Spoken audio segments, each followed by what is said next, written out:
तमाम रिश्ते मिटते चले गए। रिश्ता एक बेरंग लफ्ज़ है। इसमें कहीं ना कहीं तलब और मतलब छुपा होता है। हम इसे मोहब्बत का नाम देते हैं या मोहब्बत समझते हैं। सियासत से लेकर मियाँ बीवी के बारीक ताल्लुक़ तक, वालिदैन से लेकर औलाद तक, हर ताल्लुक़ लेन देन ही है। कभी किसी बच्चे की फीस, कभी किसी मुस्तहिक की ज़रूरत।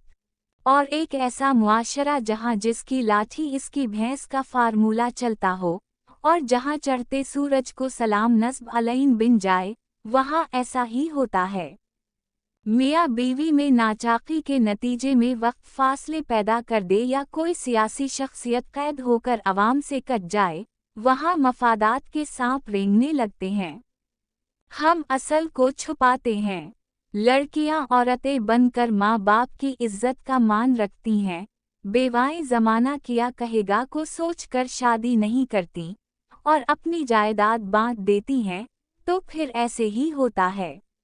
जहाँ बाप अपने खून पसीने की कमाई औलाद पर दिल से खर्च करता है और फिर एक दिन खुद बेसहारा हो जाता है, वहाँ ऐसा ही होता है।